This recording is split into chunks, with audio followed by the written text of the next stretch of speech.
بسم اللہ الرحمن الرحیم۔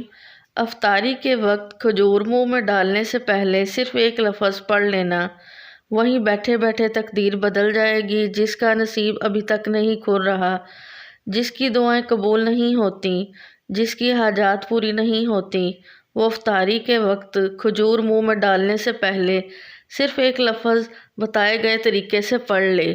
ناظرین، ماہ رمضان کا مہینہ ہے، عظمت اور برکت والا مہینہ ہے، نیکیوں کا مہینہ ہے، خزانے لوٹنے کا مہینہ ہے۔ اس مہینے میں جو بندہ صبح سحری کرتا ہے، پھر سارا دن رب کی رضا کے لیے روزہ رکھتا ہے، اور شام افطاری کے وقت دسترخوان پر بیٹھ کر جو کوئی دعا کرتا ہے، ہر کوئی رب کریم سے اپنے انعامات کے لیے ہاتھ اٹھاتا ہے، اور افطاری کے وقت رب کریم ہر بندے کے منہ سے نکلی ہر حاجت کو پورا فرماتا ہے۔ اس کی کیا وجہ ہے کہ بندہ سارا دن رب کی رضا کے لیے گناہوں سے بچتا ہے، ہر نعمت کو، پانی کو اور بے شمار رزق کو اپنے سامنے دیکھتے ہوئے اپنے رب کی رضا کے لیے بھوکا پیاسا رہتا ہے، نمازیں پڑھتا ہے، قرآن مجید کی تلاوت کرتا ہے، زبان سے گناہ کرنے سے بچتا ہے، آنکھوں سے گناہ کرنے سے بچتا ہے، ہر طرح کے گناہوں سے بچنے کی کوشش کرتا ہے، اور سارا دن رب کو راضی کرتا ہے۔ پھر افطاری کے وقت جب رب روزہ کھولنے کا حکم دیتا ہے، اس وقت انعامات لینے کا وقت ہے۔ سارا دن آپ نے رب کو راضی کیا، اب افطار کے وقت رب انعامات دینے کو تیار ہے۔ مانگ اے بندے، تو کیا مانگتا ہے؟ ویسے تو افطاری کے وقت ہر کوئی دعا کرتا ہے، ہر کوئی اپنی حاجت، اپنے مقصد، اپنی خواہش، جس کو جو چاہے۔ افطاری کے وقت ہر کوئی جانتا ہے کہ قبولیت کا وقت ہے۔ افطاری کے وقت جب بندہ بھوکا پیاسا بیٹھا ہوتا ہے، رب کریم سے ہاتھ اٹھا کر مانگتا ہے، رب کریم فرماتا ہے جو رمضان کے روزے رکھ کر ہاتھ اٹھائے اور میں اس بندے کی حاجت کو پورا نہ کروں تو مجھے شرم آتی ہے۔ رب فرما رہا ہے کہ مجھے شرم آتی ہے اس بندے سے جو رمضان کی افطاری میں ہاتھ اٹھا کر اپنی حاجات کو پورا کرائے اور میں اس کی حاجات کو پورا نہ کروں۔ ناظرین، مایوس نہ ہوا کریں، ایک دم دل نہ چھوڑا کریں۔ رب کریم ہمیں وہ دیتا ہے جو ہمارے حق میں بہتر ہوتا ہے، اور ہم جو مانگتے ہیں اگر وہ ہمارے حق میں بہتر نہیں تو رب کی ذات ٹال دیتی ہے۔ اگر رمضان کا روزہ رکھ کر بھی آپ کو وہ ملے جس میں آپ کا نقصان ہو جائے تو پھر رمضان کے روزوں کا کیا فائدہ؟ وہ ذات آنے والے کل کو جانتی ہے، وہ ذات آنے والے مسائل پریشانیوں کو جانتی ہے۔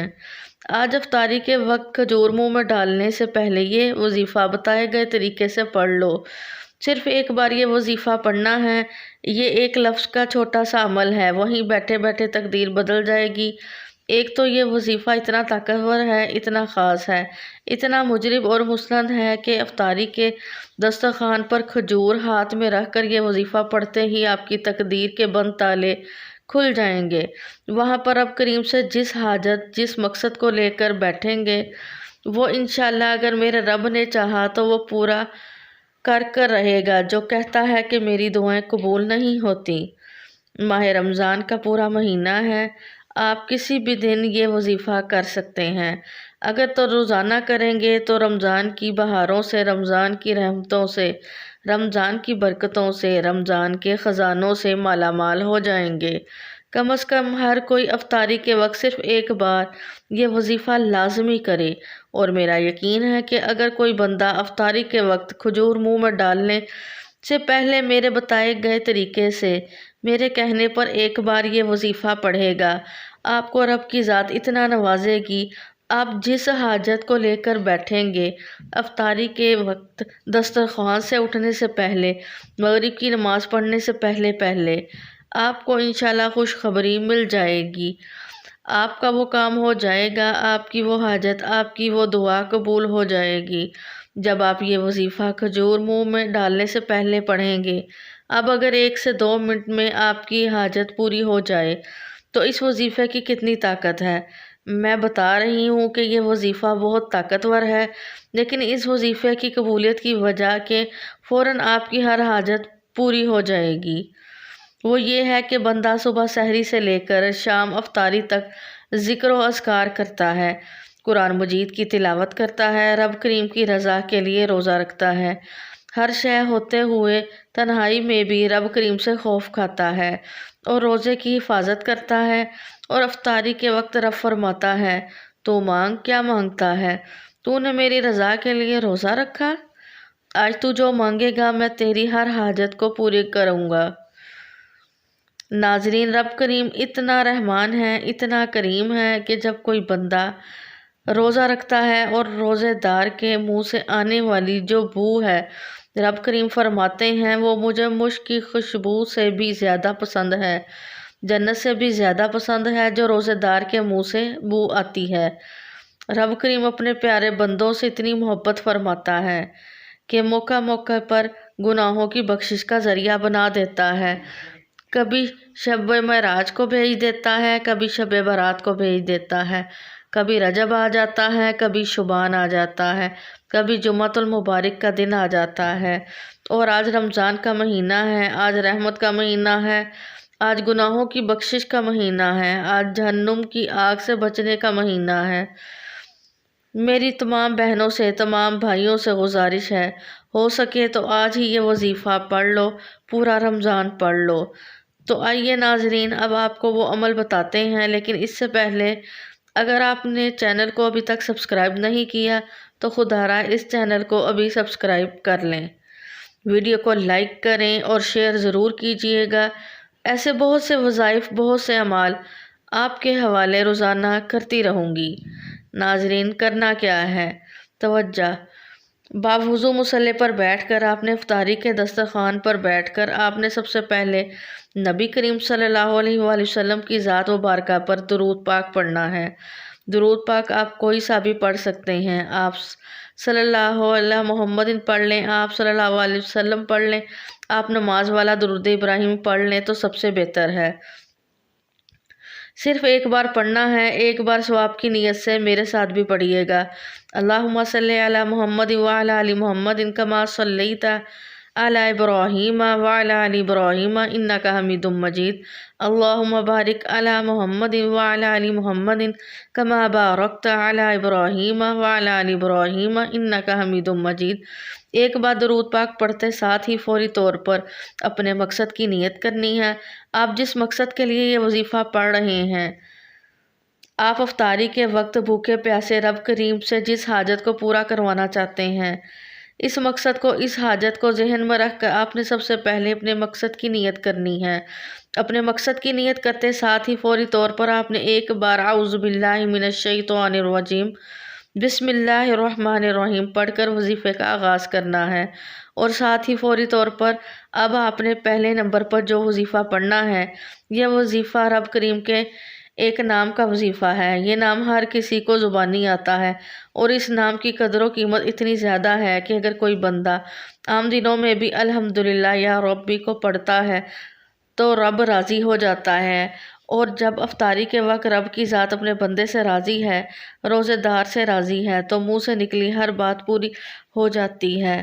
آپ نے افطاری میں ایک کھجور لینی ہے، کھجور سے روزہ افطار کرنا ہے۔ کھجور سے روزہ افطار کرنا سنت نبوی ہے۔ آپ نے کھجور کو سیدھے ہاتھ کی ہتھیلی پر رکھ کر روزہ کھولنے سے پہلے کھجور سیدھے ہاتھ کی ہتھیلی پر رکھ کر آپ نے پہلے نمبر پر الحمدللہ یا ربی کو پڑھنا ہے۔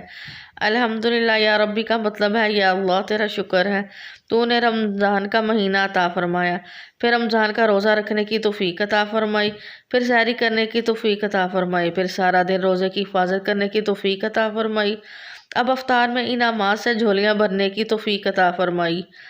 افطار کے وقت کھجور پر آپ نے الحمدللہ یا ربی کو پڑھنا ہے۔ الحمدللہ یا ربی کو صرف 3 بار پڑھنا ہے۔ الحمدللہ یا ربی کو 3 بار پڑھتے ساتھ ہی ایک کھجور کا دانہ جو آپ نے سیدھے ہاتھ کی ہتھیلی پر رکھا ہوا ہے، اس پر پھونک مار دیں۔ اب آپ نے فوری طور پر دوسرے نمبر پر جو وظیفہ پڑھنا ہے، وہ وظیفہ ایک قرآنی سورت کا وظیفہ ہے۔ یہ سورت ہر کسی کو زبانی آتی ہے۔ آپ نے فوری طور پر دوسرے نمبر پر سورہ کوثر کو پڑھنا ہے۔ بسم اللہ الرحمن الرحیم انا اعطیناک الکوثر فصل لربک وانحر ان شانئک ھو الابتر۔ آپ نے سورہ کوثر کو صرف 3 بار پڑھنا ہے۔ توجہ کیجیے گا، سورہ کوثر ہر کسی کو زبانی آتی ہے، اور جب کوئی بندہ روزے کی حالت میں پڑھتا ہے، افطاری کے دسترخوان پر پڑھتا ہے، تو رب فرماتا ہے افطاری کے وقت کھجور پر سورۃ کوثر پڑھنے والے کے 300 رزق کے دروازے کھول دیے جاتے ہیں۔ اگر 3 بار سورۃ کوثر پڑھنے والے پر 300 رزق کے دروازے کھولے جائیں، ہمارے آنے والے کل، ہمارے آنے والے وقت میں پریشانیوں اور رکاوٹوں سے ہر طرح کے مسائل کا خاتمہ ہو جائے گا۔ 2 سے 3 منٹ پہلے دسترخوان پر بیٹھ جانا ہے۔ آپ نے ایک کھجور کے دانے پر یہ وظیفہ پڑھ لینا ہے۔ یہ ایک لفظ کا وظیفہ ہے۔ الحمدللہ ربی کو بتائے گئے طریقے سے پڑھنے کے بعد دوسرے نمبر پر سورۃ کوثر پڑھنی ہے۔ توجہ کیجیے گا کہ کیسے پڑھنی ہے اور کتنی بار پڑھنی ہے۔ ایک ایک نقطہ بہت ہی خاص ہے۔ سورۃ کوثر کو بسم اللہ کے ساتھ ہاتھ کی انگلیوں پر پڑھ لیں، تسبیح کے دانوں پر پڑھ لیں۔ 3 بار پڑھ کر کھجور پر پھونک مارنی ہے۔ اب ایک کھجور کے ساتھ دانے پر 3 بار بسم اللہ الرحمن الرحیم کے ساتھ سورۃ کوثر پڑھ کر پھونک مارتے ساتھ ہی فوری طور پر آپ رب کریم سے دل ہی دل میں دعا مانگتے چلے جائیں۔ تیسرا اور آج کا آخری وظیفہ افطاری کے وقت یہ دعا ہر کوئی پڑھتا ہے، اور یہ دعا واجب بھی ہے۔ ہر کوئی افطاری کی دعا پڑھتا ہے۔ افطاری کے وقت اب آپ نے پہلے نمبر پر الحمدللہ یا ربی، دوسرے نمبر پر سورۃ کوثر اور تیسرے نمبر پر افطاری کی دعا پڑھ کر وظیفہ مکمل ہے اور روزہ افطار کر لینا ہے۔ افطاری کے وقت کی دعا میں آپ کو پڑھ کر بھی سناتی ہوں۔ اللہم انی لک صمت و بک آمنت و علیک توکلت و علی رزقک افطرت۔ اگر روزہ افطار کرنے میں وقت ہے تو دل ہی دل میں جب تک روزہ افطار کا وقت نہیں ہوتا، افطار کی دعا 1 بار پڑھنی ہے۔ 1 بار افطاری کی دعا پڑھ کر کھجور پر پھونک ماریں، اور آخر میں آپ نے نبی کریم صلی اللہ علیہ وسلم کی ذات مبارکہ پر اتنا ہی درود پاک پڑھنا ہے جتنا آپ نے عمل کے شروع میں پڑھا تھا۔ درود پاک پڑھ کر فوری طور پر آخر میں آپ نے اپنے گناہوں کی سچی توبہ کرنی ہے۔ افطاری کا وقت ہے۔ روزے کی حالت میں جب بندہ اپنے گناہوں کی سچی توبہ کرتا ہے تو ایک فرشتہ غیب سے آتا ہے جسے غیبی فرشتہ کہا جاتا ہے۔ غیبی فرشتہ رزق اور دولت لے کر آپ کے گرد کھڑا ہو جاتا ہے اور صدا لگاتا ہے کہ مانگ، کیا مانگتا ہے؟ رب راضی ہے، جو مانگے گا تیرے مقدر میں لکھ دیا جائے گا۔ بچہ، بوڑھا، نوجوان، بیٹیاں، کوئی بھی اس وظیفے کو پڑھ سکتا ہے، کسی بھی مقصد کے لیے پڑھ سکتا ہے۔ ہو سکے تو افطاری کے وقت 30 روزے پورے رمضان میں بھی پڑھنے کی اجازت ہے، نہیں تو کم از کم 1 بار یہ وظیفہ پڑھ کر آپ خود مجبور ہو جائیں گے کہ یہ تو ہر حاجت کو پورا کرتا ہے، تو کیوں نہ روزانہ پڑھ لیا جائے۔ دعا ہے کہ رب کریم میرا سنانا اور آپ کا سننا اپنی پاک بارگاہ الہی میں قبول و منظور فرمائے، آمین۔ اپنے رزق میں برکت اور وسعت کے لیے اللہ تعالیٰ کے 99 ناموں میں سے ایک نام کمنٹ سیکشن میں ضرور لکھیے گا۔ اللہ تعالیٰ ہم سب کا حامی و ناصر ہو۔ اللہ تعالیٰ آپ سب کو خوش اور آباد رکھے، ہمیشہ ہنستے اور مسکراتے رہیں۔ مجھے اپنی نیک دعاؤں اور تمناؤں میں ضرور یاد رکھیں۔ اللہ حافظ۔